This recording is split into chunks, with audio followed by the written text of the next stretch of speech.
¿Se me ve? Sí. ¿Se me oye? Sí, conforme. Marilyn, estamos a tu indicación, por favor. Buenas noches. Buenas. ¿Y el archivo? Sí. Buenas noches a todos los asistentes. Vamos a comenzar nuestro ciclo de conferencia, no sin antes poder entonar las sagradas notas de nuestro himno por el Día del Ingeniero también que estamos compartiendo, ¿sí? En todo caso, voy a compartir el himno. Pero tú. No he hecho nada. Pero... Está golpeado. Ah.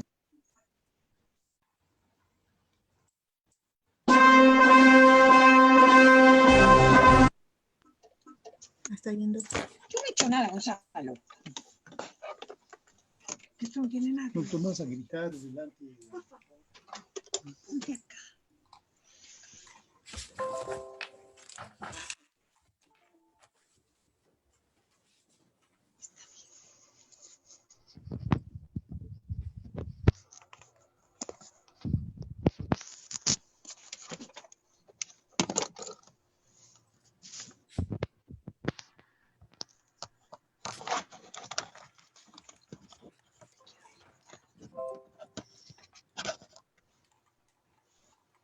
¿Hay sonido? Sí. Pero había una canción. El himno nacional. Creo que sí.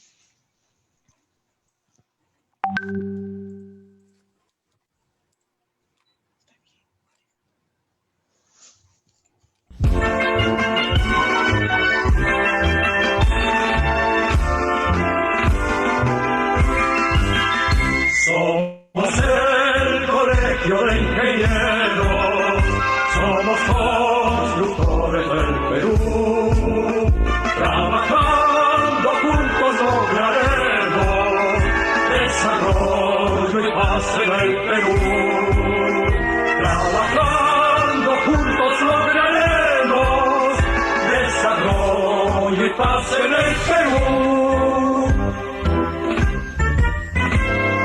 Los desiertos siempre cultivamos, convertimos agua en viva luz. Sin cesar los Andes traspasamos, dando real sustento a multitud.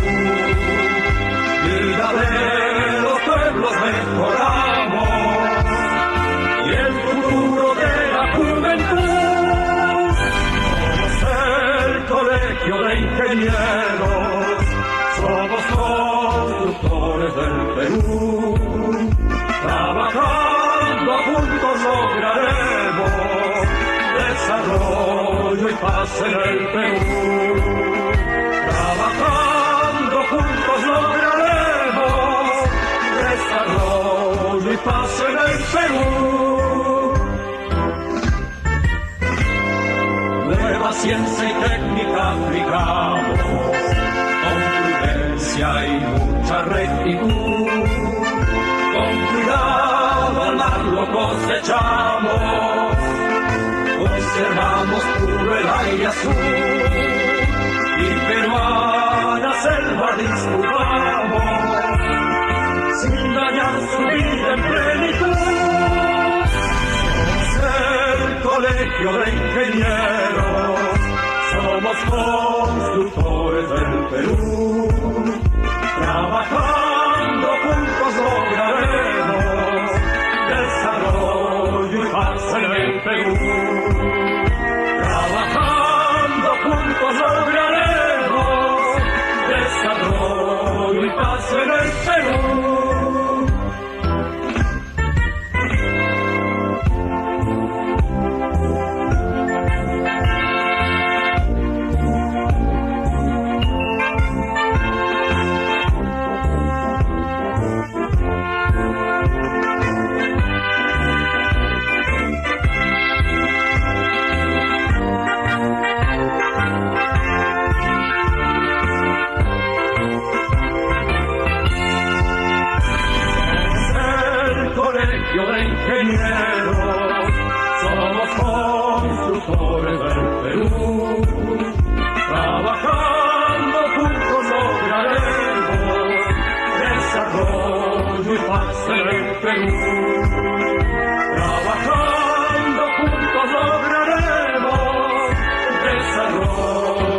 paz en el Perú.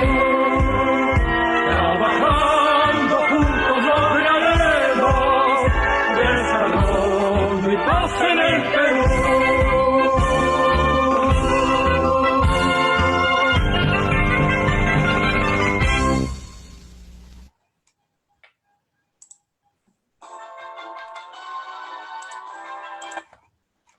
Muy buenas noches a todos los asistentes. El día de hoy vamos a comenzar con nuestra programación especial por la Semana del Ingeniero. El día de hoy estamos de aniversario y lo iniciamos con grandes ponencias. En esta ocasión nos acompaña el doctor Gonzalo García Núñez como panelista.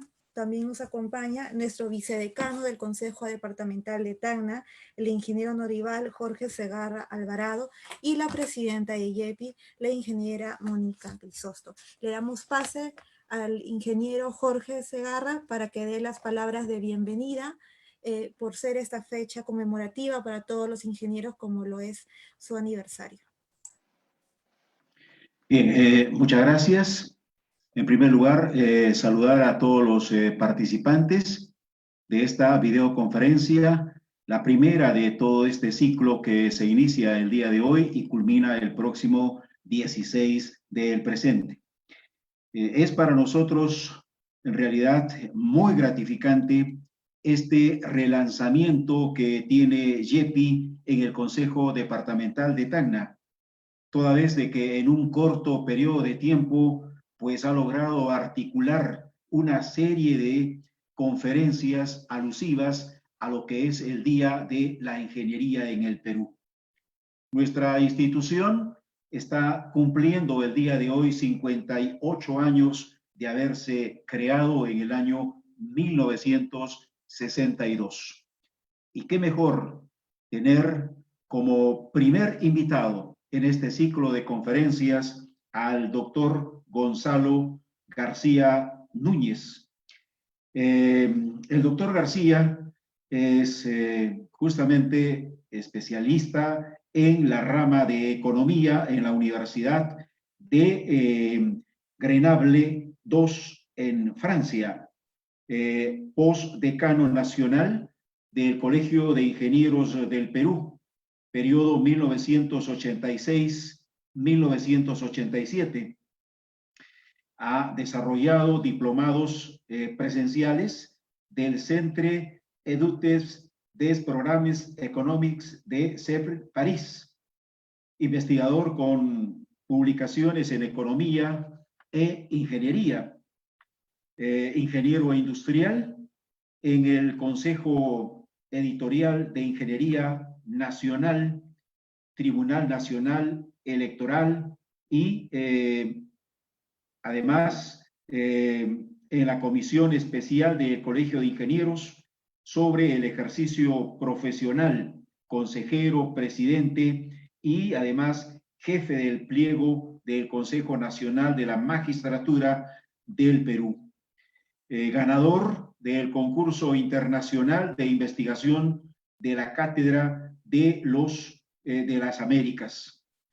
En realidad, su currículum del doctor Gonzalo García Núñez como postdecano pinta de cuerpo entero la calidad profesional, la expertise con la que viene acompañado para abordar uno de los temas relevantes en el sector sur de nuestra patria, como es la reactivación económica en Tacna dentro del marco del COVID-19.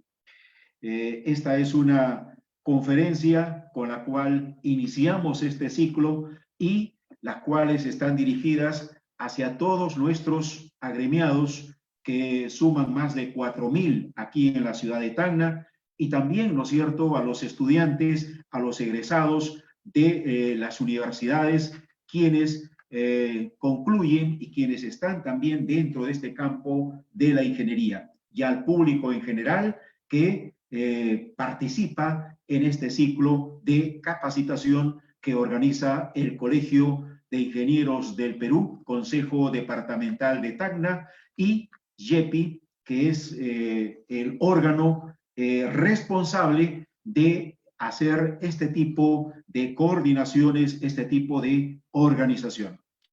A quienes estamos muy agradecidos a nombre del decano, el ingeniero Francisco Ramos Flores, quien por razones de fuerza mayor no le es posible el estar presente en esta noche, pero sí lo estará en las siguientes conferencias que están programadas para toda esta semana. Muchas gracias por su participación y vamos a dejar entonces en el uso de la palabra y en la exposición de este primer tema, reactivación económica en Tacna en el marco del COVID-19, al doctor Gonzalo García Núñez, Paz, decano de nuestra institución. Muchas gracias y damos la más cordial bienvenida tanto al ponente como a los participantes. Gracias. Buenas noches. Muchas gracias, ingeniero Segarra. A continuación tenemos las palabras de nuestra presidenta de IEPI, la ingeniera Mónica Crisosto, quien va a dar algunos alcances de las actividades que se están programando y seguimos instantáneamente con la ponencia a cargo del doctor García, que ya está siendo preparada. Ingeniera Mónica. Gracias, Marilyn. Buenas noches, ingeniero Jorge Segarra, vicedecano del Colegio de Ingenieros del Perú, de nuestro Consejo Departamental Tacna, al doctor Gonzalo García Núñez, su deferencia para poder participar. Siempre es un gusto poder contar con su presencia. A todos los participantes que nos acompañan en la modalidad virtual esta noche, este día especial para todos los ingenieros. El Instituto de Estudios Profesionales de Ingeniería desea expresarles un afectuoso saludo en este 58 aniversario del Colegio de Ingenieros del Perú y el Día del Ingeniero. En estos momentos atípicos que nos está tocando atravesar, es difícil hablar de celebración. Sin embargo, hay que seguir adelante. Hay que seguir adelante para poder reactivar nuestro país, para poder contribuir con efectividad desde el lugar donde nos encontremos, para lograr ese cambio tan anhelado que necesita nuestra sociedad y nuestra humanidad. Es así que el IEPI, con su razón de ser, continuará fortaleciendo las capacidades de todos los miembros de la orden en el sentido académico profesional. Con eventos como el del día de hoy, damos nuestro aporte para que todo el colegiado y el público en general pueda seguir capacitándose y seguir aportando a nuestra sociedad. En nombre de toda la comisión del IEPI, a quienes les doy mi profundo agradecimiento por la organización de este ciclo de conferencias muy nutridas, que en coordinación con los presidentes de capítulo y con el Consejo Departamental se ha logrado hacer diferentes tópicos para que puedan ser analizados, trabajados y estudiados por cada uno de los participantes. Estoy segura que la talla de todos los ponentes nacionales e internacionales van a llenar las expectativas de todos aquellos que nos acompañen noche a noche hasta el día 16 de junio. Les agradezco desde ya su participación y a todos quienes nos van a acompañar desde el día de hoy hasta el cierre del ciclo de conferencias virtuales gratuitas para toda la colectividad. Gracias. Muchas gracias, ingeniera. Entonces ya damos pase sin más preámbulos a la ponencia del doctor Gonzalo. Yo estoy proyectando ya las diapositivas que ha preparado nuestro ponente para su ponencia. Ingeniero, quedo presta para darle el apoyo correspondiente. Me dice siguiente y yo voy cambiando las diapositivas. Lo dejo a cargo.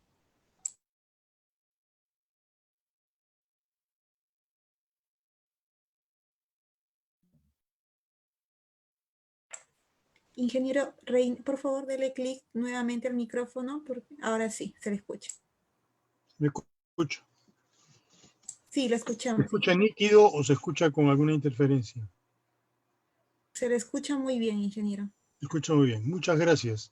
Un cordial saludo a las distinguidas autoridades del Consejo Departamental de Tacna, en manos en este momento de su vicedecano, que ha tenido la gentileza de asistir a esta exposición, al esfuerzo de todos sus directivos que nos demuestran la justeza de haber descentralizado el Colegio de Ingenieros del Perú allá por los años 1986, y donde tuvo un papel relevante e importante y lo sigue teniendo sin duda, es el ingeniero Espinosa, al cual le traslado mis saludos más cordiales y recordamos con él la declaratoria de Tacna, que fue el pieza angular para iniciar la gran modificación estatutaria y luego el cambio que orientó al Colegio de Ingenieros. Muy cordiales saludos a todos y cada uno de ellos.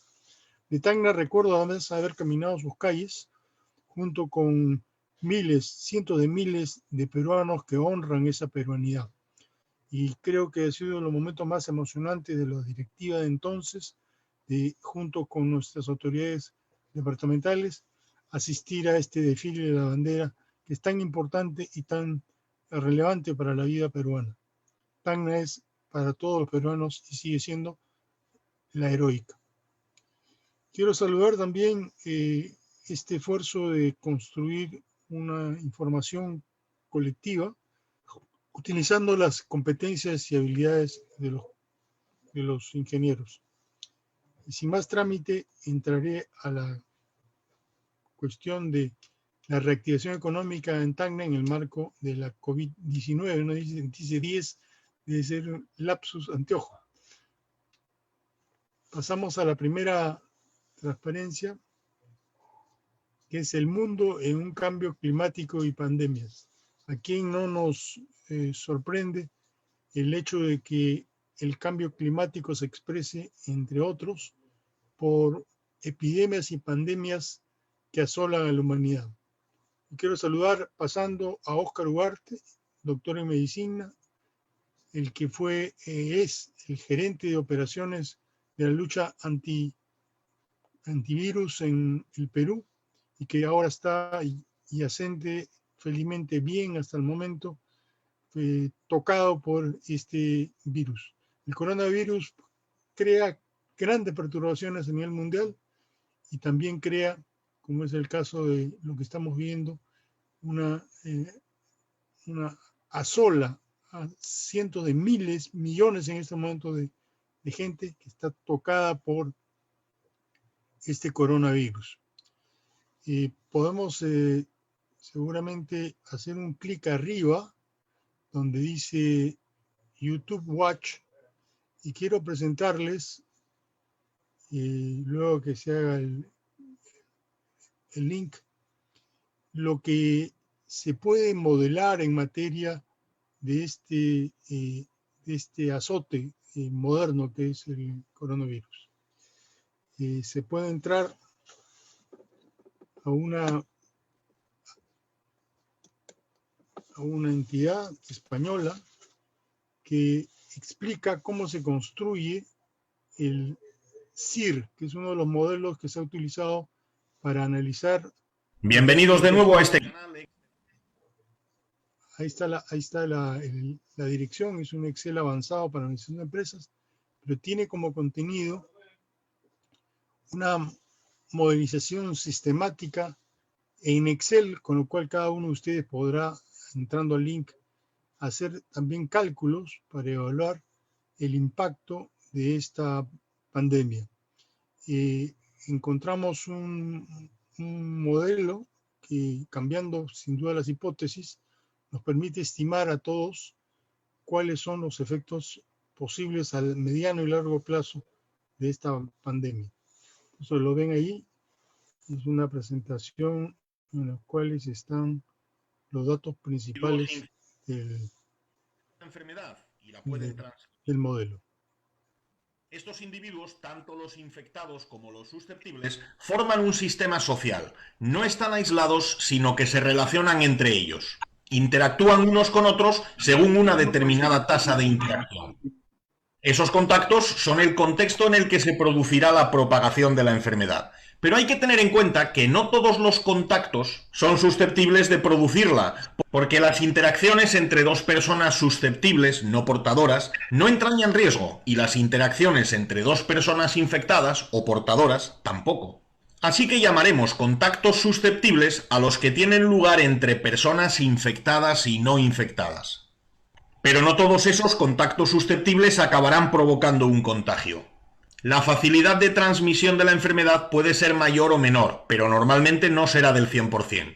Así que el número de contagios será una determinada fracción del número de contactos susceptibles, según la tasa de contagio específica de la enfermedad de que se trate. Los individuos contagiados pueden evolucionar a uno de los dos estados siguientes.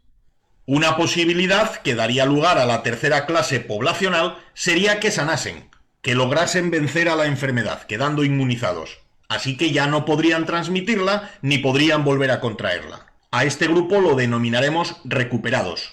La evolución a este grupo dependerá de la tasa de recuperación, del porcentaje que determina la probabilidad de que un individuo infectado consiga sanar. Un cuarto grupo estaría formado por quienes no lograron vencer a la enfermedad y fallecieron. La tasa de mortalidad y la tasa de recuperación son complementarias. En resumen, el itinerario dinámico de un individuo común sería el siguiente. De pertenecer a la población susceptible pasaría a estar infectado y de esa situación pasaría a estar recuperado o fallecido. Y por eso a este modelo sencillo de evolución de la propagación de enfermedades infecciosas se lo conoce como modelo SIR o modelo SIR. Susceptible, infectado, recuperado. Vamos a modelizar en Excel la evolución de una enfermedad de este tipo. Vamos a simular la evolución de una enfermedad infecciosa durante 200 periodos de tiempo.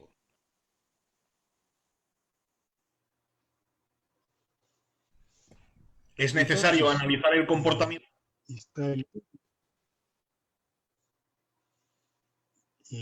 Han visto el link que se puede desarrollar, tienen para 15 o 20 minutos, cual hay una explicación modelística de cómo es la tasa de contagio y finalmente la tasa de letalidad se forman y se analizan de esta manera modélica. Hay otros modelos que se han usado, el de la Pontificia Universidad Católica, los profesores Sali Rosas y Valles, entre otros, han formulado un modelo para calcular el impacto de las políticas públicas sobre la lucha contra el virus. El más conocido actualmente es el del Imperial College.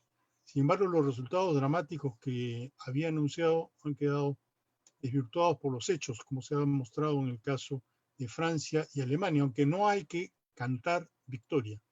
Es evidente que hay que esperar que se terminen las implicancias de esta situación.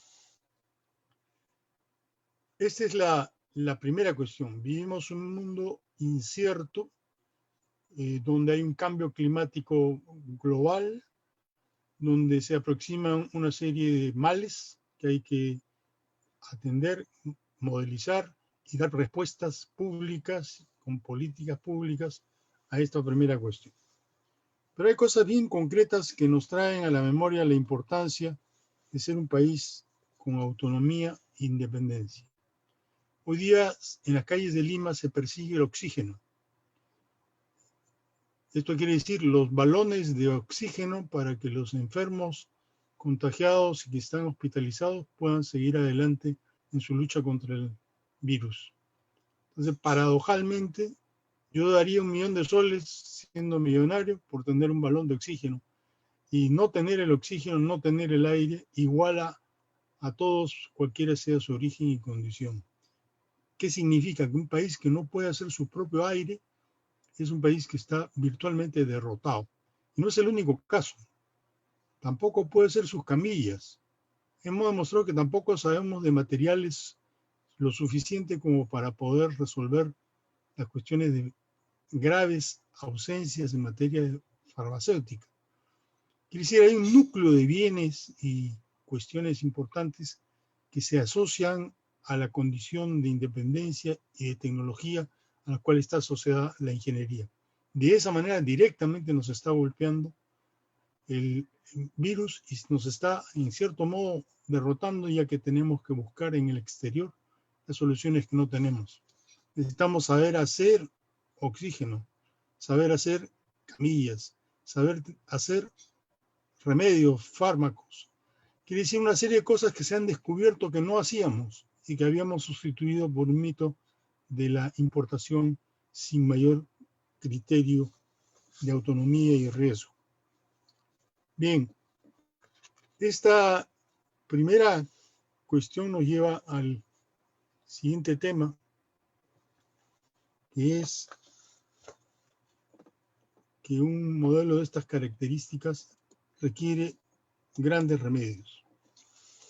En todo caso, para los que siguen y seguirán en el futuro, lo que es necesario tener claro es que necesitamos varias revoluciones industriales en el Perú.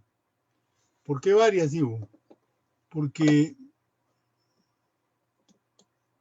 nos hemos quedado en unos más, otros menos, en las distintas etapas de las revoluciones industriales que han marcado el funcionamiento del mundo en estos últimos 200 años. ¿Quién no recuerda la importancia de la primera revolución industrial? La revolución que nos sacó de la traila en bestias de carga y nos hizo pasar a través del molino de viento a formas de energía superior. Luego vino, como se ve en el... vino la necesidad de que esto significara esta revolución tecnológica de base, que es la máquina de vapor, la de bulto, y este cambio de la base energética creara industrias conexas. Es la etapa en que salen en todas partes las locomotoras, los trenes, cosa que nosotros también seguiremos necesitando si todos tenemos la conciencia de que el problema de transporte es eje de la vida cotidiana. Seguimos. Luego llegó el tiempo de la segunda revolución industrial. Es un tiempo que está marcado por un bien superior, que es el automóvil, el modelo T, la producción en línea y en serie, la creación de infraestructuras como grandes avenidas, grandes carreteras, carreteras interprovinciales, carreteras interestatales. Es el inicio de una vasta etapa de cambios basados en la producción de bienes sustentados en industrias que se denominan en la jerga económica como industrias industrializantes. Esas industrias industrializantes tienen, por ejemplo, un nombre en el Perú. Pudieran ser la petroquímica del gas, que hasta ahora no logramos desatar el nudo de los proyectos de inversión necesarios para poder acometer ese acto de independencia científica y técnica que es en sí mismo el proceso industrial que acompaña estos bienes superiores. Seguimos pasando al siguiente, a una etapa en la cual las actividades organizadas bajo los principios de la ingeniería industrial comienzan a tener auge en el mundo. Es, por ejemplo, la etapa de la transformación de todos los metales, en particular aquellos que tienen carácter minero metalúrgico y desafortunadamente impulsada a menudo por violencias y guerras, sin embargo dieron apertura a un gran cambio en la base material de la humanidad.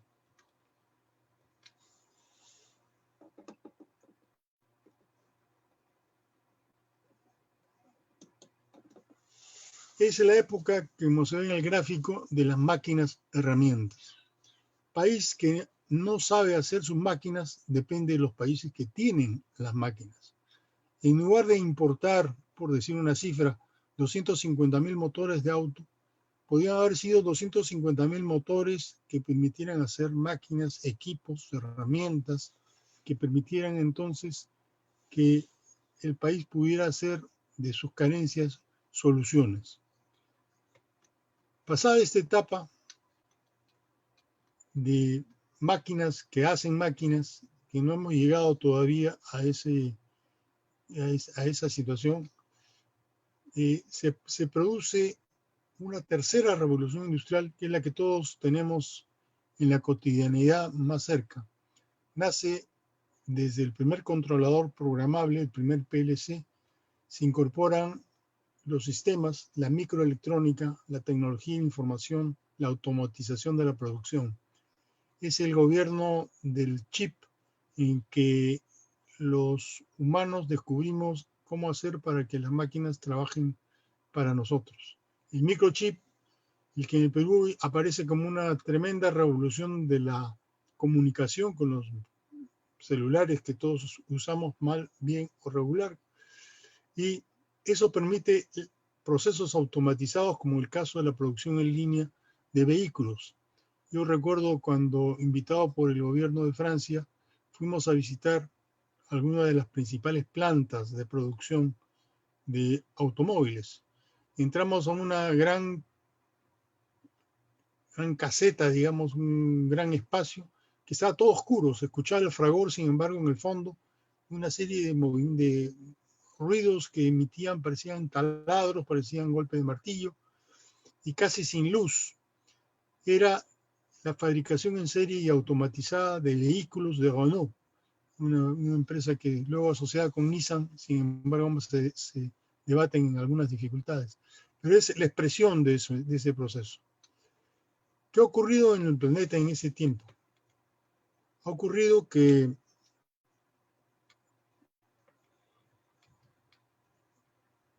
una serie de transformaciones que indican que es posible otro derrotero para la actividad productiva.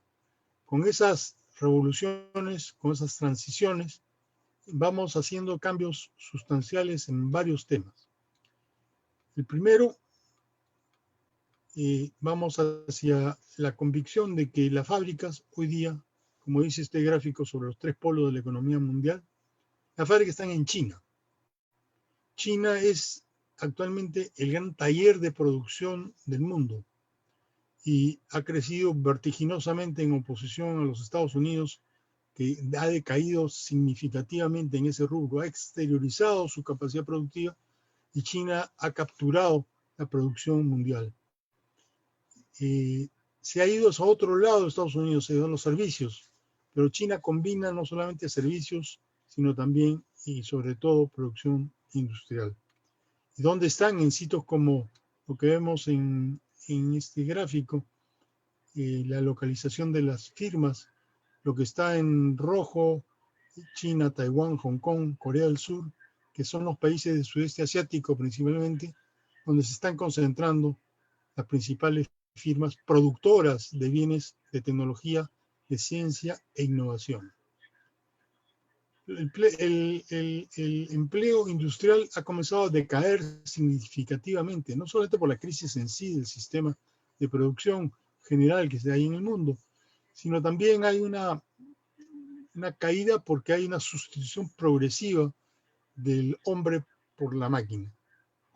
La cuarta revolución industrial es una revolución necesaria e inmediata porque las energías fósiles tradicionales han entrado también en crisis con la emisión del CO2 y la necesidad de colaborar y contribuir a la mejora de la lucha contra el cambio climático. ¿Qué energías? La eólica, que es la de los vientos, que ya llegó sin duda al Perú y que seguirá creciendo. La solar, que es una expresión de energía superior que en un país como el nuestro, en una faja costera tan grande y con tantos meses de exposición solar, es capaz, sin duda, como otros, de producir la energía que el sol nos entrega. La geotermia. No le voy a dar la lección a un tacneño sobre la geotermia que la tiene tan cerca. Y esta es una fuente que la Tierra entrega para ser transformada como energía útil y limpia. Se utilizan inclusive las olas de los maremotrices. En el caso de Francia hay una ciudad que se llama Rennes, que tuvo la generosidad de invitarme y nombrarme profesor honoris causa de esa universidad. Me enseñaron cómo en ese lugar, utilizando el diferencial de las mareas altas, medianas y bajas, se lograba crear fuentes de energía a partir del agua de mar. Y ahora con Tesla, desde el 2017, trabajando en los vehículos eléctricos. Este es un transporte pesado, totalmente eléctrico, y que tiene gran autonomía, creciente autonomía, en este caso 800 kilómetros, ahora es 1500 kilómetros de autonomía para este tipo de vehículos. Se acabaron los diésel, terminó la etapa de la gasolina y entrado en la etapa de la transición a la electricidad.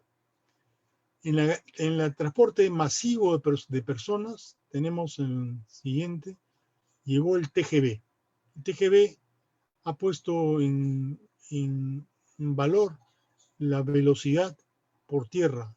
En el caso de Francia es utilizando su propia red ferroviaria mejorada. En caso de países como Japón, utilizando como base el electromagnetismo, pero lo cierto del asunto es que hoy día los desplazamientos son casi inmediatos con estos trenes de alta velocidad. Recuerdo que debuté en uno de esos trenes haciendo el paso de Calais en Francia hacia Londres. Entonces en una hora nos pusieron de prácticamente París a Londres. Más no nos demoramos en el metro de París que para llegar a nuestros domicilios que el vehículo que nos trajo de Londres. Estos entonces productos son la expresión ya de la cuarta revolución industrial, que es la expresión de bienes modernos, automatizados y limpios en términos de energía. A eso debemos aspirar los peruanos, y no solamente los peruanos, los latinoamericanos que queremos modificar y transformar nuestra base productiva. Ahora entremos en detalle sobre esa producción. Olvidaba antes de pasar el vehículo sin chofer de Google, que tuvo corta vigencia porque hubo un accidente gravísimo, porque no logró, los sensores no funcionaron bien para un cruce de pista y detuvieron el proyecto, pero eso no impide que esté en la perspectiva o en las miras de las futuras innovaciones. ¿Cuál es la revolución más importante para nosotros los ingenieros? Son los nuevos y clásicos materiales. Los nuevos que son innovadores totales y los clásicos que son usos de materiales que aparecen como nuevos en una gama nueva también de trabajo con esos materiales. Entonces, el modelo clásico es el modelo de lingotes, el modelo del alto horno, de las cerámicas, eso que heredamos de la segunda y la tercera revolución industrial, donde el Perú tiene extraordinarios recursos que pudiera utilizar de manera sumamente enriquecedora. Luego vino el tiempo de los polímeros, de los plásticos ahora condenados, pero que estuvieron en su momento como un mecanismo impulsor de la industria del retail y de la industria del embalaje. Y en el caso de las arcillas, hay un material sustancial que es el de las cerámicas y el material refractario. ¿Qué pasa con esta revolución de los materiales? Por ejemplo, se han podido crear un grafeno, que es un material ultra duro, que tiene una serie de calidades, de atributos, de resistencia, de ligereza, de flexibilidad, que conduce electricidad y que disipa el calor. Y que además se puede reducir a un tamaño mínimo, 1 milímetro de grosor, da ingreso a una serie de láminas de grafeno de casi 3 millones, de 1 milímetro a 3 millones de. Entonces aquí tenemos esta estructura nueva, grafeno. La transición también, hay transición por las nanotecnologías. Pasamos. ¿Qué le espera, por ejemplo, a los nanomateriales? Estas mascarillas que nosotros estamos usando contra el virus, estos tapaboca, tienen unos diseños de nanotecnología, algunos gramos de cobre, y con el cobre y otros materiales de esta categoría en nanomateriales, se logra prácticamente la inmunidad en materia del uso de este producto. Así que ahí tenemos un ejemplo, pero acá en el Perú, en la urgencia, pero las aplicaciones de los nanomateriales son infinitas. El futuro se va achicando en términos de uso de materias brutas y materias primas, y pasamos al tiempo de la nanotecnología, los nanorellenos, los nanotubos, en fin, el futuro. Eso se hace ahora también en unas ciudades industriales de nuevo tipo.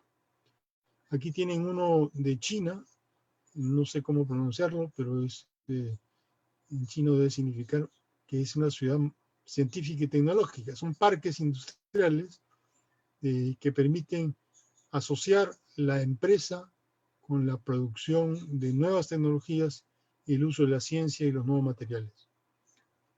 Uno muy conocido es Wofeng, otro también es Wuhan. Wuhan es la ciudad donde dicen, alguien ha lanzado la especie que circulaba por ahí, que era el origen de la pandemia. Sin embargo, también tendríamos que decir que la gripe aviar tuvo seguramente algún origen, como las otras gripes que nos han atacado y otros virus. Así que a nadie puede achacar muy claramente a nadie cuál es el origen. Lo que sí sabemos es que circuló fuertemente inicialmente en Wuhan, y que hoy día Wuhan es una ciudad liberada de todo tipo de pandemias. Hay nuevos usos para los drones. Aquí tenemos una imagen de Amazon que traslada unos documentos con una caja anaranjada y se ven los hélices batiendo de los drones que están al acceso de cualquiera de nosotros hoy día en los mercados. Tenemos otros sistemas de producción con ese tipo de nuevo de materiales. Se ha desarrollado la PCP, el Planeamiento y Control de la Producción, y han entrado a funcionar los sistemas robotizados. Es el sueño del PCP, sueño del Planeamiento y Control de la Producción, ya que tendríamos una menor dependencia del esfuerzo humano, mayor capacidad de repente productiva. Aquí se unen la mecatrónica, la ingeniería mecánica, la electrónica, la ingeniería de controles, la informática y, en fin, cuantas otras disciplinas principales que fabrican lo que son los conocimientos en mecatrónica. Algunos peruanos han hecho notables progresos en este trabajo, e inclusive en la lucha contra el virus ha habido más de una universidad que han entregado materiales diseñados con mecatrónica propia. Un ejemplo es el uso de la impresora 3D. Aquí tienen un corazón, en la siguiente lámina, un corazón hecho en 3D que permite reemplazar a otro corazón hecho por la mano de Dios. Esto es uno de los desafíos tecnológicos más importantes que están circulando, que es la creación de órganos a partir de diseños que son luego desarrollados por impresoras de 3D, y estas impresoras son Internet de las cosas, fabrican productos, no solamente emiten documentos o imprimen sustancias, sino son al mismo tiempo un acto de creación. Un ejemplo de cómo se puede hacer este trabajo con metales, pasamos a ir acortando, y la aparición en todo este proceso de nuevos sistemas de pago. ¿Quién de nosotros no ha conocido seguramente el PayPal, porque uno encuentra en cualquier computadora de acceso? Y hay una serie de sistemas basados en este principio que es sustantivo. El principio de Bitcoin, el principio del uso de nuevas monedas mundiales que tienen como característica que no requieren la intermediación bancaria financiera, sino un intercambio de accesos a través de velocísimas máquinas de cómputo que permiten el uso de equivalentes valor en la teoría de los blockchains que usan los Bitcoin. También nos están enseñando a veces forzadamente, aprender a aprender. La necesidad de tener, como todo cambia, la capacitación se vuelve, como esta que estamos haciendo aquí en Tacna, se vuelve una capacitación permanente. Es el inicio de un proceso sin fin, porque todos los días hay que aprender a aprender. Hay instituciones como el caso del MIT, de donde procede nuestro rector de la Universidad Nacional de Ingeniería y ex decano nacional de Colegio de Ingenieros.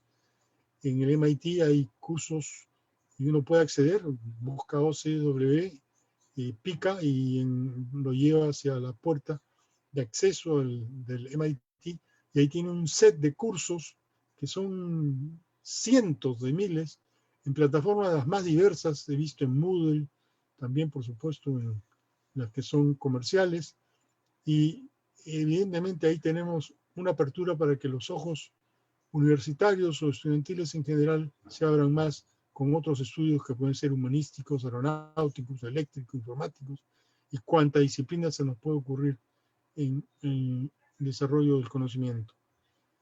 Reinventamos también las organizaciones, nos volvemos cada vez, sobre todo los países que han evolucionado socialmente, a organizaciones autogestoras. Ahí tengo una información sobre los Países Vascos, la pueden picar cuando les llegue el archivo. Otra cuestión importante es la creación de sistemas de producción que ya no son rígidos ni basados en coeficientes técnicos pétreos. Son sistemas que uno adapta o se adaptan a las necesidades, condiciones, tamaño de la demanda.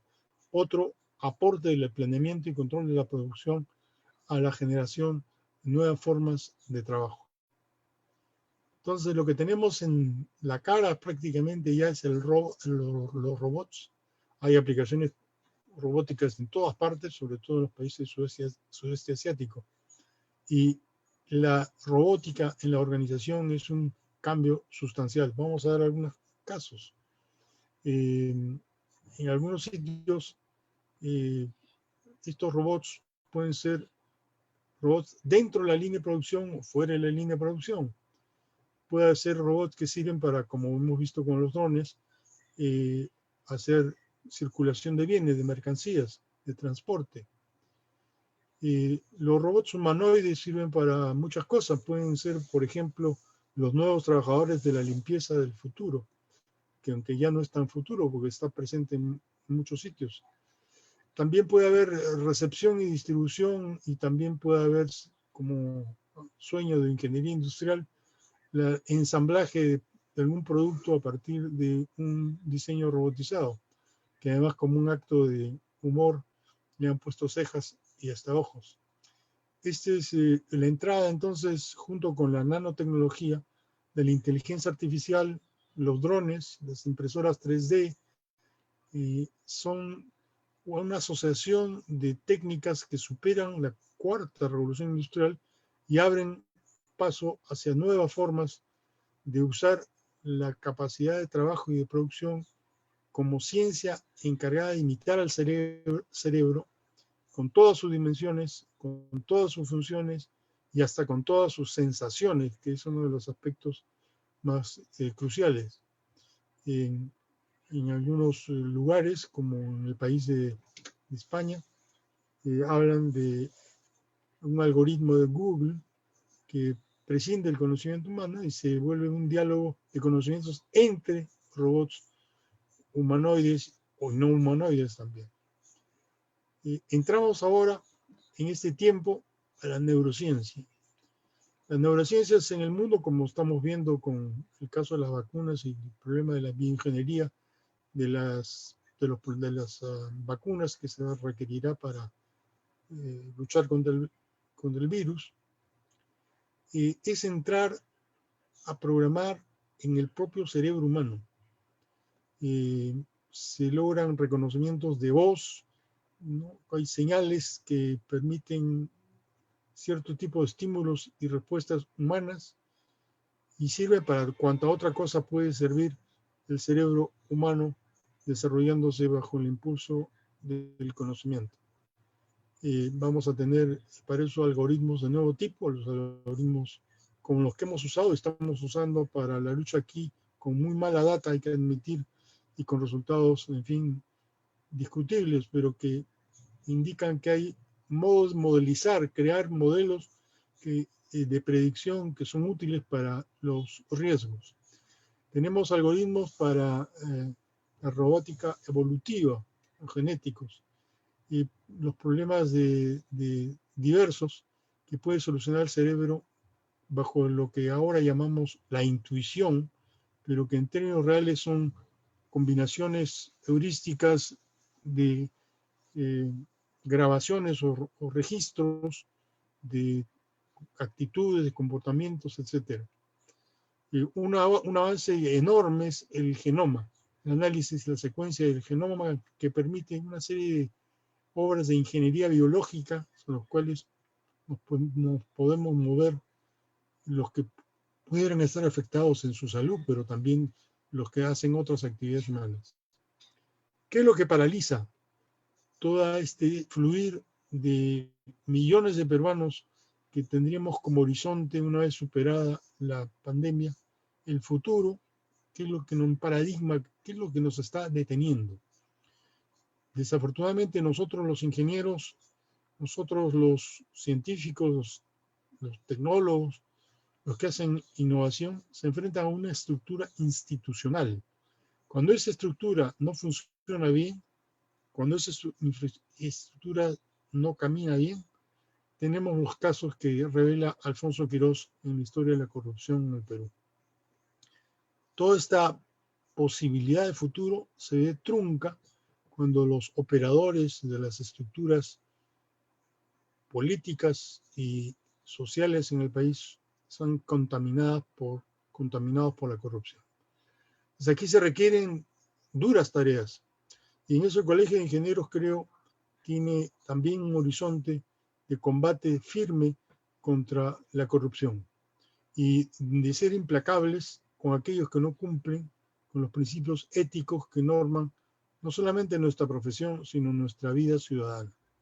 Por eso invoco, al terminar esta brevísima y extensa, y al mismo tiempo extenso recorrido histórico de lo que nos espera, yo hago un llamado para que trabajemos lo más posible juntos para crear las condiciones materiales de nuestro crecimiento y al mismo tiempo darnos una dimensión ética que sea insalvable.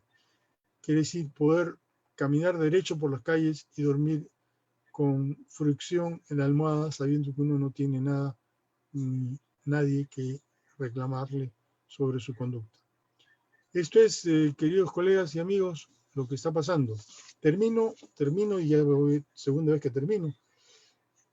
Termino sobre un tema de los resultados económicos que yo les sugiero revisar. Entren por Google a la dirección del Banco Central de Reserva, busquen los informes semanales, hay varios tipos de informes.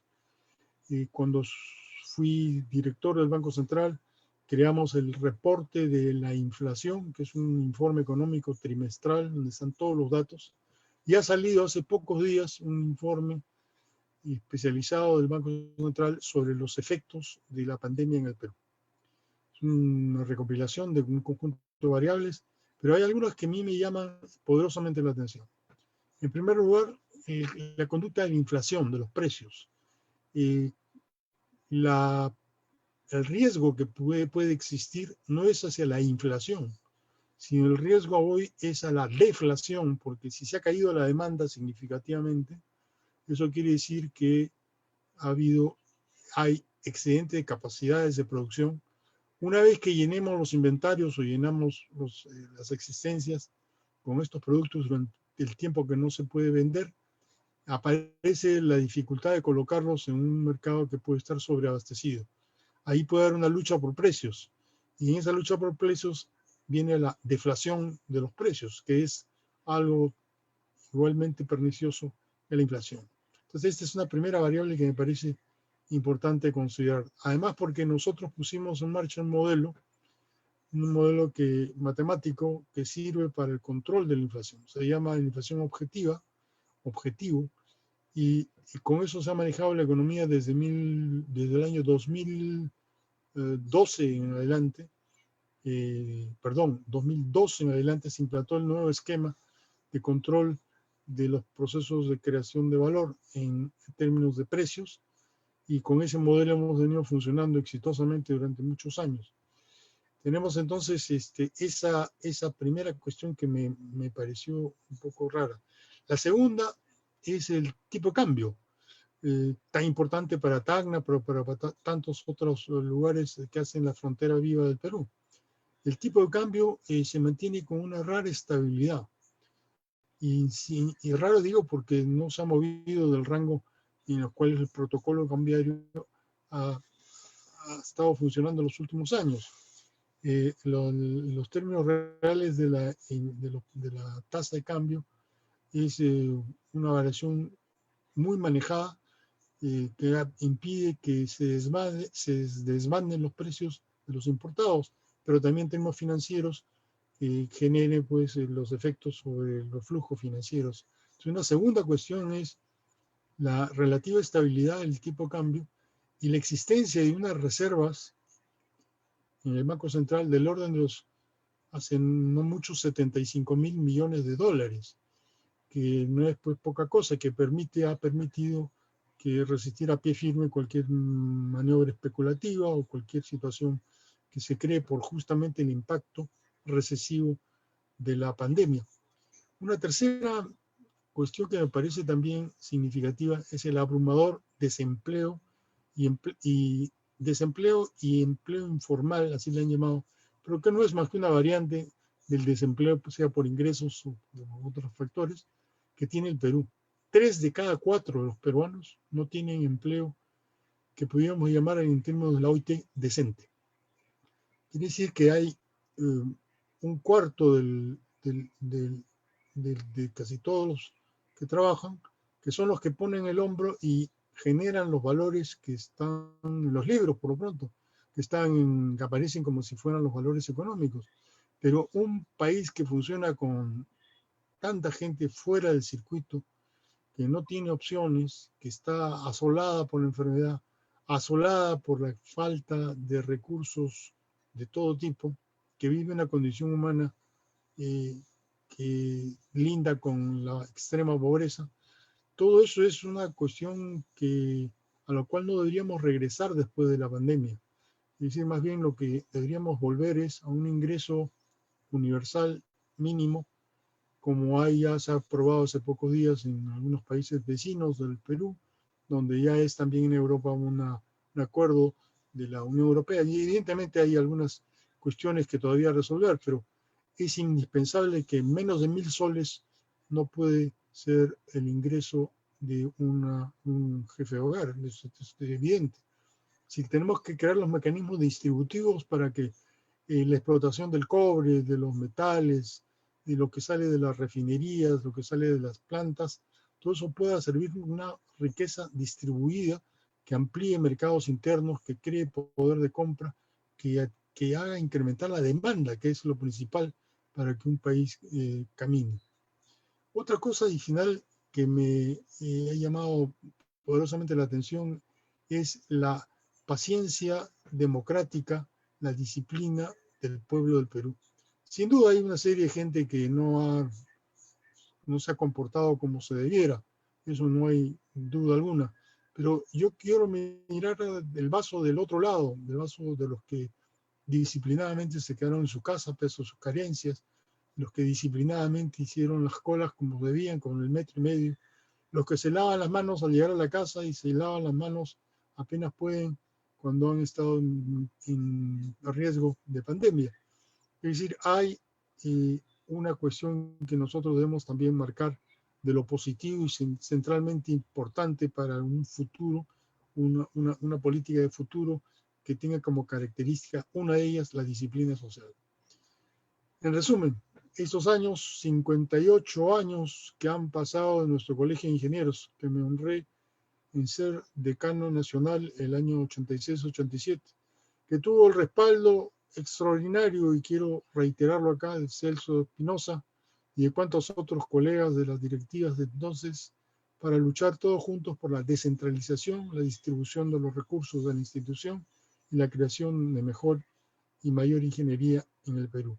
A todos ellos renovarles mi saludo afectuoso y esperar que el futuro no se encuentre en esta batalla por la modernidad y por los equilibrios y las igualdades que el Perú necesita. Muy buenas noches. Ingeniero, tenemos una pregunta por interno, quizás nos pueda responder, ingeniero Gonzalo. ¿Cómo no? Las preguntas que nos hacen, una de ellas es, ¿qué opinión le merece el programa Reactiva Perú? Bien diseñado, con dificultades de emisión. Bien diseñado porque cuando se cae la demanda, que está formada por el consumo privado, la inversión también privada en gran parte, y los factores externos que son manejables, si se cae la demanda, se cae la producción, se cae el empleo y se cae la liquidez que el sistema tiene. Entonces fue un buen diseño colocar recursos líquidos a través del programa Reactiva y dar prioridad a los medianos y pequeños trabajadores de las empresas. Pero ¿qué ocurre?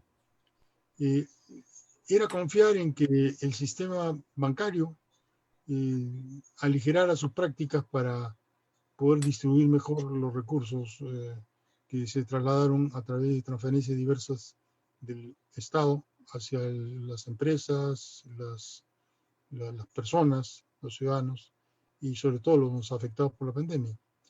Pero era creer que no iban a privilegiar antes su propia clientela. Quiere decir, prestarle en orden de ranking de préstamos o transferencias de recursos primero a los que eran sus clientes. Esto es un riesgo que evidentemente se corrió en quien diseñó el sistema, pensando de que de todas maneras iban a recapacitar, iban a aligerar.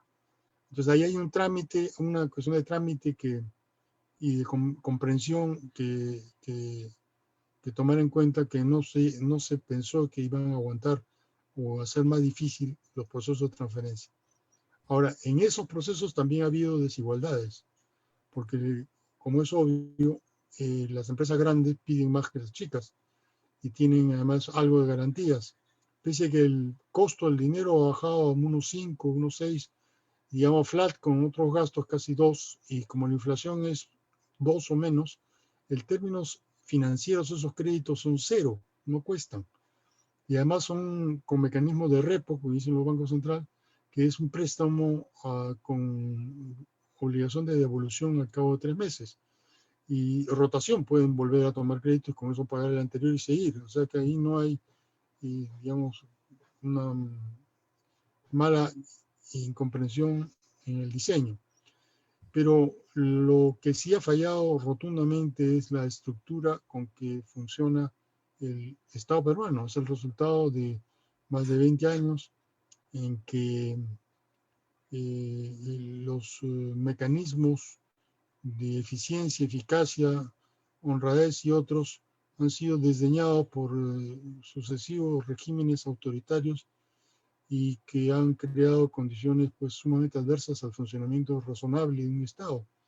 Así que ahí el plan Reactiva está bien diseñado, bien conceptuado, malos los instrumentos porque había que creer que los que siempre se portaron mal se iban a portar realmente bien, pero eso es corregible finalmente porque hay que hacer más intervención coordinada entre el Poder Ejecutivo y los otros poderes para avanzar. Miren la responsabilidad que tenemos los ingenieros enorme. El presidente de la República es un ex decano del Consejo Departamental de Moquegua. El presidente del Poder Legislativo, el presidente del Congreso, es un ex decano del Consejo Departamental de Tumbes. Que dice, hoy día recae en las decisiones de 2 curtidos dirigentes institucionales, tanto el presidente don Martín Vizcarra como el Manuel Merino en el Congreso. En ellos recae las decisiones principales sobre las soluciones al país. La ingeniería tiene entonces una cruda responsabilidad que enfrentar.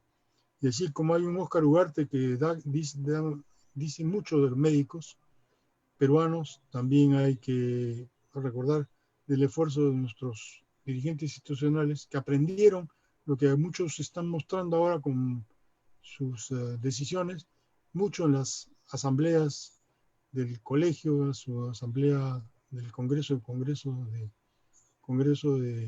departamentales. Así que hay que darles toda la posibilidad de que desplieguen sus capacidades y estar alerta sin duda para ayudarlos a ellos mejor de cualquier acto de desarreglo, corrupción o cosa que contraríe el espíritu general, el interés general. Claro que sí. Doctor Gonzalo García, le saluda Luis Enrique Espinosa. Tuvimos la oportunidad de conversar telefónicamente para esta ponencia, la cual además le quiero agradecer infinitamente porque nos ha desplegado sus conocimientos, no solamente desde el punto de vista de estas revoluciones industriales que se han venido dando y todo este avance tecnológico que son tan importantes y que como ingenieros debemos nosotros recuperar y tomar ahí bastante protagonismo, como bien lo mencionaba, destacar también, ¿no?, como ingenieros en este tema. Yo quería hacerle una pregunta porque hemos hablado ya de un tema político sobre el tema de reactiva, donde usted nos dice pues que son políticas que se están implementando y me imagino que hay muchas políticas públicas y mucho tema para que hablar sobre este tema de políticas públicas. Pero ¿qué podemos hacer nosotros desde Tacna, desde este polo de desarrollo? Somos una zona de frontera, tenemos una zona franca que mal que bien ha generado desarrollo en el tema comercial y que nos falta dar el paso a industrializar. Usted que además es de formación ingeniero industrial y economista, ¿qué competencias, qué debemos desarrollar como ingenieros acá para dar ese paso en convertir a Tacna en un polo de desarrollo industrial que comience a generar este tipo de tecnologías que nos está mencionando, que le ha permitido a China, a Tailandia, a otros países salir adelante? ¿Qué debemos hacer como ingenieros, cada uno desde su trinchera? Del industrial, sí, del electrónico, del civil, del ambiental, de las industrias alimentarias, de los industriales. ¿Qué podemos hacer? ¿Qué nos recomendaría aquí en Tacna? Primero, un saludo al Pater Familia, afectuoso a su padre, con el que tengo un gran aprecio. Yo recomendaría primero el tema del agua. Hay que resolver, como se resolvió en el caso de Pasto Grande, algunos problemas de ese tipo, y en general la disponibilidad de agua es un elemento central para iniciar cualquier proceso. Tienes que ver que Tacna ha sido premiada por Dios, digamos, porque tiene recursos estupendos. Evidentemente debería ser, no es todavía, el hub de una concentración de actividades mineras, metalúrgicas, de nuevas tecnologías en minero-metalurgia y en la posibilidad de que ingenieros laboren desarrollando proyectos de multiplicación de energías a partir del gas en toda la región. Podría ser también, y es un potencial exportador significativo de capacidades, más que de volúmenes de materiales. Entonces ahí hay una necesidad de ingeniería que empieza por tener también, además de agua, educación, que se forma desde abajo y que se constituye una reserva en las universidades. Y la Universidad de Tacna tiene el aprecio general y la apreciación de muchos que dicen que es de las primeras y mejores que hay en el Perú. Educación y salud compartida, salud democráticamente distribuida, esos recursos hacen personas, hacen gente capaz y con capacidad de movilizarse institucionalmente. Y ahí encuentras al Colegio de Ingenieros, donde, vamos a llamarle en el lenguaje de los jóvenes, es el colegio de los buenos, es decir, el colegio que da la batalla y que da la pelea por la defensa de los recursos naturales, por la defensa de la capacidad de transformarlos y hacer fábrica, industria, motor, y hace entonces gente que pelea hasta políticamente por esa independencia tecnológica, por esa capacidad de innovación, por la ciencia. ¿Qué es lo que hay que hacer? evidentemente un mapa de los recursos y luego tener claramente una cartera de inversiones productivas debidamente planificadas. Una cosa que se abandonó desafortunadamente todos estos últimos años, como lo muestra la pandemia, es el planeamiento y sobre todo el planeamiento de riesgos de desastre, pero también de riesgos en términos de lanzar producción y realizarla y venderla en los mercados. Hay que mirar con los ojos para adentro. Jorge Basadre no es solamente un historiador extraordinario y apreciado por todos los peruanos, pero es sobre todo alguien que siempre se reclamó en el estudio de su curso histórico que el Perú mirara hacia adentro, mirara hacia sus propias capacidades y pudiera resolverlas. ¿Qué es en lo que en más corto plazo? Yo creo que debe ser un faro de lucha contra la corrupción. Creo que el colegio debe ser implacable en aquellos que pierden el sentido ético del ejercicio de cualquier actividad de la ingeniería con mayor razón. Y debe tener alertas a los ingenieros para que les devuelvan el territorio de trabajo que siempre tuvo. Quiere decir, en los últimos años se entregaron las capacidades de producción para la infraestructura, por ejemplo, el cemento, lo que había en recursos para los caminos, la infraestructura vial, la infraestructura física, a una serie de inversionistas que uno comienza a descubrir que no eran en realidad inversionistas, sino que eran gente que había venido a piratear recursos al Perú. Entonces hay una lucha también de sentido común, de convencer a nuestros conciudadanos que hay que trabajar juntos. Y ustedes con mayor razón, como siempre lo vimos hacer cuando hacen esta gigantesca demostración de vida pública, que es saludar a nuestra bandera. Yo creo que hay una posibilidad enorme de utilizar todas nuestras fuerzas en ese propósito firme de limpiar el país, y al mismo tiempo que tener una cartera de inversiones que mire hacia las necesidades como un núcleo básico de todos, compartidos, que sea común para todos, y aquel que tiene el talento, que tiene la suerte, que tiene las capacidades adicionales, si es mejor, mejor, pero no dejar de no olvidarse que hay un núcleo que debe vivir como gente, con paredes en sus laterales, con techo arriba y que tiene que tener algo que evite el frío en el invierno y que permita que sus hijos estén sanos para empezar los colegios donde deben tener todos acceso. Ese núcleo básico, eso debe ser popularizado. Los ingenieros tenemos en ese sentido la enorme responsabilidad de explicar a nuestros conciudadanos que hay cosas que no son de humanidad, que no pueden dejar de ser más que porque somos la condición humana, y defender el medio ambiente con campañas, ¿no? Campañas que cierren las posibilidades de la contaminación y el maltrato de los recursos. Claro que sí, doctor. Muchas gracias. Palabras muy alentadoras a todos los colegas, y más todavía en este momento que estamos celebrando nuestro aniversario, ¿no? Como ingenieros, como creación de nuestro colegio de ingenieros también.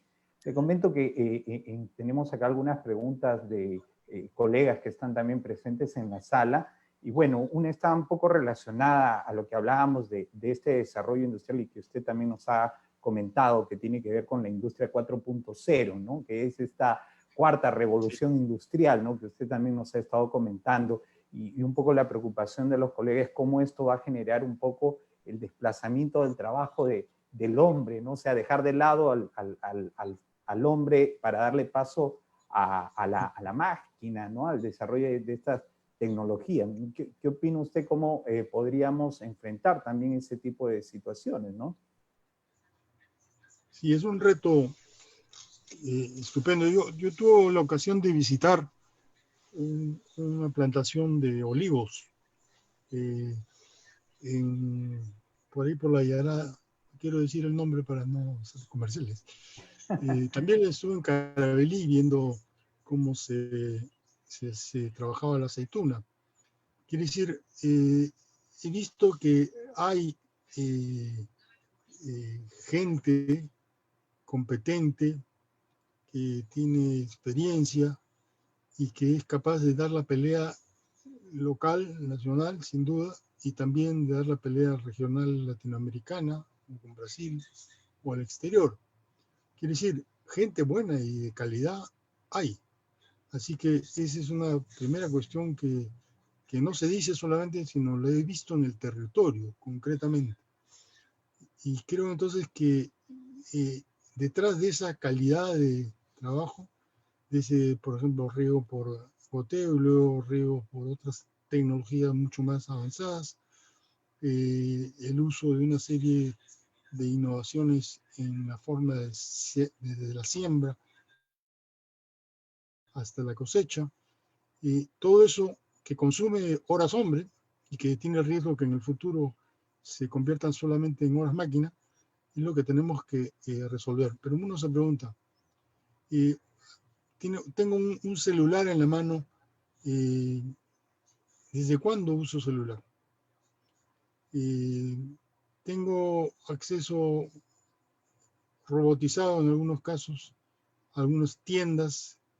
¿Desde cuándo se puede hacer eso? Y si uno analiza en la vida humana más cercana, hay una serie de productos que aparecen como nuevos y mandan al desván una serie de quien no tiene guardados en algún lugar, algún 2, 3, 4 celulares que ya no son lo que deben ser. Quiere decir, en la división del trabajo se va gestando el nuevo empleo. Pero si no, es riesgoso. Si no hay una política para activar eso, y yo creo que ahí con CITEC, pero no solo con CITEC, sino el Ministerio de la Producción, en fin, el Estado en su conjunto debe dar una batalla por la creación de empleos de calidad. Y los otros empleos también, obviamente, habrá que hacer los programas que llamo sectoriales de desarrollo que permitan dar muchos empleos a muchos peruanos que lo necesitan. Entonces, el empleo es la variable clave. Hay que medir el futuro en términos de creación de empleos, pero con el riesgo evidente de que la innovación científica y técnica puede desplazar a mucha gente al horizonte del desempleo. Esa es la verdad mundial, además. No solamente creo los chinos han podido hasta ahora, bueno, sudeste asiático y los chinos han podido lograr. Exacto. Exactamente, sí, es un tema muy importante. Finalmente, doctor, tengo saliendo un poco de este tema de la industrialización, hay una inquietud también de un colega en el chat que ya nos lleva al terreno político, ¿no? ¿Qué opina usted de esta situación actual que nos está llevando al Congreso, ¿no? Un tema, un poco de populismo ante una serie de leyes, legislaciones, ¿no? Que se vienen dando y que pues, nos colocan realmente en una situación un poco preocupante, ¿no? Ante todas estas políticas que se vienen dando como de los peajes y todos esos elementos, también es de interés de los colegas saber cuál es su opinión respecto a este tipo de situaciones que estamos pasando, ¿no? Sin duda, ahí en el caso del Congreso, como decía el viejo maestro universitario y ex rector de San Marcos 2 veces, Luis Alberto Sánchez, decía que en toda institución había una etapa de desfleme, quiere decir sacarse la flema que uno tiene, no ha podido sacársela antes, y creo que en el Congreso tienen además la dificultad de utilizar, como estamos haciendo ahora, nuevas tecnologías para comunicarse, pero como eso, o sea, tiene que aprender, demora un poco, fuera que evidentemente saben que su plazo es muy breve, y entonces se tratan de lucir lo más posible en el más breve plazo. Pero más allá hay una cosa que yo les prometo, hacerles un curso, si ustedes quieren, tienen la gentileza de invitarme, sobre quién ha manejado todo esto durante los últimos 30 o 40 años.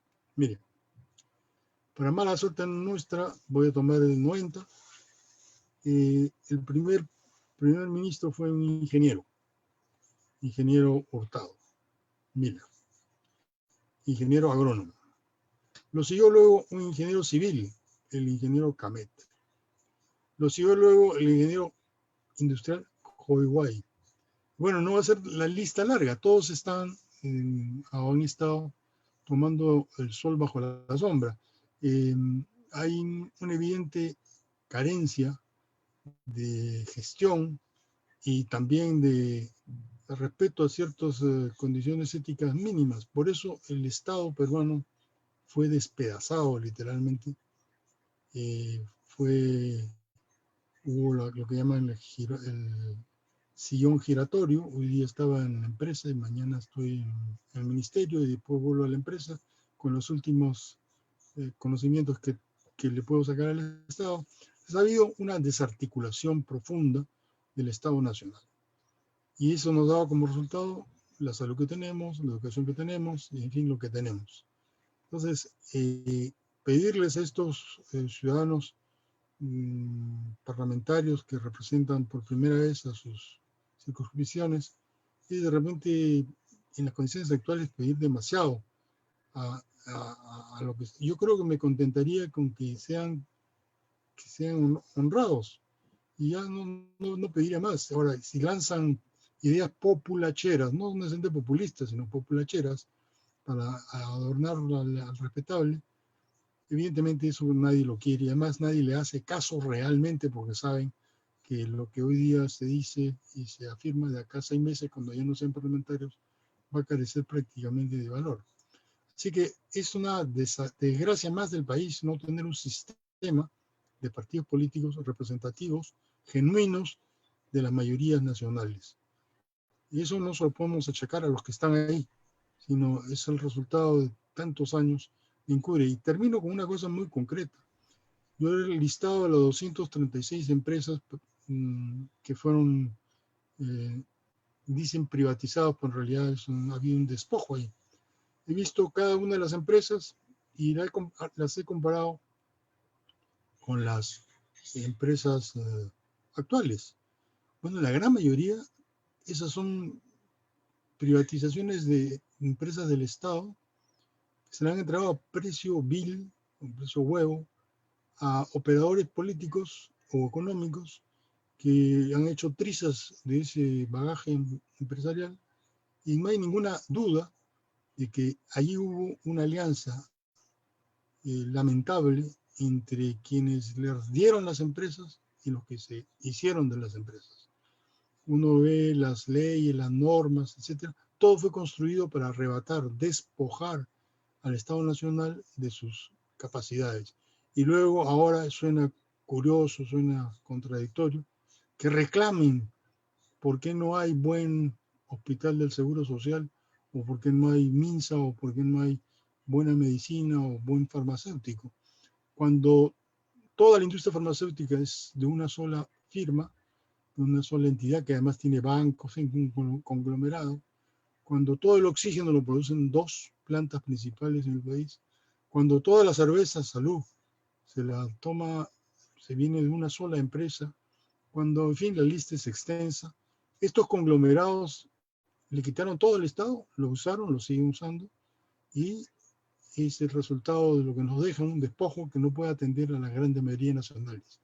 Así que ahí hay que meditar con un poco de horizonte, sin evidentemente descuidar la crítica fraternal si se puede, y si no hay que ser críticos radicales de conductas que no podemos aceptar ni permitir. Y en ese sentido, un ejemplo de lo que puede ser un Estado con buena gente está en la cama 236, creo que es, del Seguro Social, donde yace Óscar Ugarte, Ubius, ¿no? Fue regidor conmigo en la Municipalidad de Lima Metropolitana, estuvo en el Vaso de Leche, es un hombre íntegro, de grandes calidades personales, intelectuales y morales, que ha dado su batalla en Iquitos, peleando cara a cara, y ahora sufriendo las inclemencias del virus. Por ejemplo, el servidor público, el que no se adreda ante lo que está pasando y da la pelea hasta el final. Entonces, si hay gente buena, si hay posibilidad de hacer un Estado que sea eficiente y eficaz, y si hay una coexistencia pacífica, vamos a llamarla así, entre la empresa y el Estado, creo que se puede hacer mucho por el desarrollo de los mercados y la mejoría de los ingresos de las personas y la gente. Pero eso, claro, le toca a la generación de ustedes más que a la nuestra. Estamos de salida Así es. y usted de entrada. No, más bien necesitamos nosotros, y bueno, y las generaciones más jóvenes también, escuchar, ¿no? Ponencias como la de usted para que podamos un poco aprender de todo el bagaje, toda la experiencia que ustedes han logrado con el paso de los años y seguir, ¿no? Para aprendiendo de estas situaciones que se han presentado en el pasado y corregirlas para sacar adelante a nuestra región Tacna y también a nuestro país, el Perú, y ser pues líderes, ¿no? Como en la ingeniería y en el desarrollo de una serie de aspectos. Doctor, nuevamente, muchas gracias por su participación. Ha engalanado estas ponencias, estos webinars que estamos iniciando por la Semana del Ingeniero. Muchas gracias y estamos en contacto con usted para seguir desarrollando este tipo de ponencias como nos estaba ofreciendo y poder llegar a todos los ingenieros con sus conocimientos y con su experiencia. Muchas gracias a usted por su participación. Bueno, los aplausos virtuales que estoy seguro que los ingenieros están haciendo en este momento a su participación y a todos los colegas que nos han escuchado. No sé si Mónica quieras dar algunas palabras finales. Gracias Luis Enrique. Bueno, me sumo al agradecimiento de mi colega Luis Enrique y doctor Gonzalo García. Sinceramente, gratamente satisfechos por todos sus aportes, por su desprendimiento y por habernos dotado de toda su experiencia, su trayectoria y, como dijo usted, esa minuciosa trayectoria que hizo en la historia, desde la industria hasta llegar a tiempos modernos y su amabilidad para poder absolver cada una de las consultas, tanto de los integrantes de la comisión de YEPI como del público en general que nos sigue acompañando en la transmisión. Muchas gracias y sinceramente bendiciones y vamos a seguir en contacto. Marilyn. Y también queremos agradecerle a nuestros participantes, los espectadores que nos acompañan a través de esta plataforma de Zoom Webinar y también a los que nos acompañan a través de la plataforma de Facebook. Hoy día hemos iniciado con este ciclo de conferencias y los esperamos para que sigan visitándonos, sigan estando con nosotros, capacitándonos desde nuestras casas porque tenemos una gran variedad de actividades por esta semana. El día de mañana tenemos una actividad a cargo de el capítulo de industriales comerciales que tiene como tema aplicación de protocolos de bioseguridad en la industria, así que esperamos también contar con la participación de todos ustedes y ingeniero Gonzalo también podría seguirnos a través para que también sepa un poquito de nuestra realidad de Tacna y de cómo nos está afectando porque Tacna es una zona comercial y en cierta manera también nuestra realidad es un poquito distinta. Sin más, le agradezco profundamente su paciencia y haber estado acompañándonos con nosotros y bueno, esperamos tenerlo en una próxima actividad. Muchísimas gracias a todos los que se encuentran acompañándonos el día de hoy. Gracias. Felicitaciones, muchas gracias a ustedes. Igualmente. Hasta luego, ingeniero. Nos vemos. Nos vemos con todos. Hasta luego. Buenas noches. Muchas gracias. Buenas noches. Buenas noches.